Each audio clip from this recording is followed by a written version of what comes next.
somebody comes in, Mhm. and Carol had posted this in the chat. A cause of death might be pneumonia, but the patient had HIV. Mhm.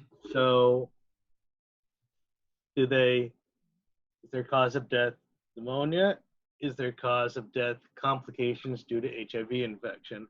And does that parallel over to what we're experiencing now with the data with COVID-19? If someone comes in There is. with this, There's a definite parallel. This happened to us in the 90s, right?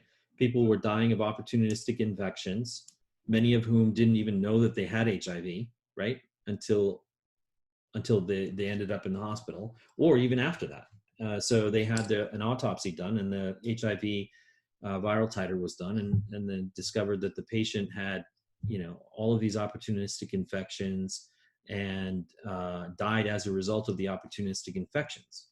No doubt about it. There's no doubt that the opportunistic infections killed them, but they wouldn't have had those opportunistic infections if they didn't have HIV. So what are we debating here?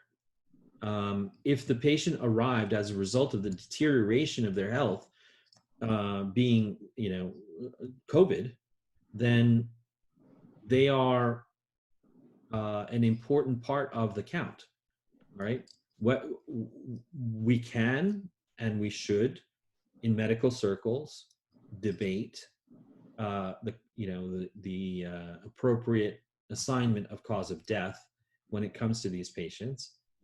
But to say, well, they died of pneumonia alone,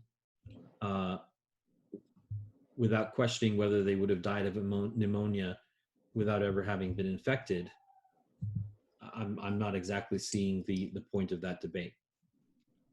based on absolutely no actual knowledge of what I'm about to say, which will have a caveat for anything that I ever say. Just let's leave that.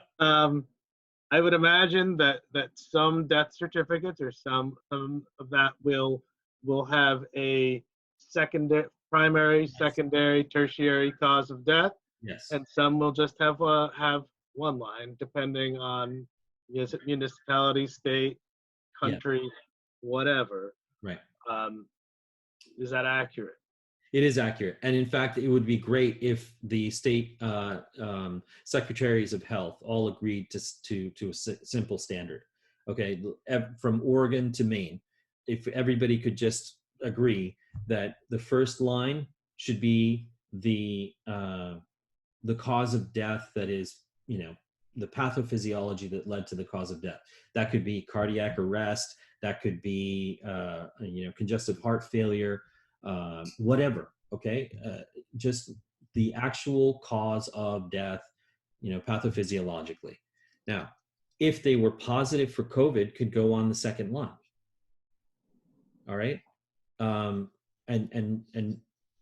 that's my opinion. I would need my opinion corroborated by epidemiologists and others that are involved in this. But from my understanding of community and social medicine, from my understanding of hospital medicine and all of these definitions that go along with we call them key performance indicators in hospital medicine. The average length of stay, morbidity, mortality, complication rates. We have like 114 key performance indicators that we monitor on a day-to-day basis in hospitals. And the critically important is a single standard, a single definition, so you can compare quality across hospitals. All right. One thing we will start to do maybe a year from now is look at how different hospitals and healthcare systems handled the exact same types of COVID patients. Where were the high, achieving hospitals that had the ultimately the best or shortest length of stay, the least admissions to ICU of these COVID patients, that addressed their cytokine storm early, that, what were the details that created, positive deviance for these patients, and what were the things that were failures that created death. Okay, so definitionally, if that's even a word, um, we would prefer for everybody to agree to just do it one way. Um, and it's not, again, there's no purpose in I don't see the purpose in disagreeing.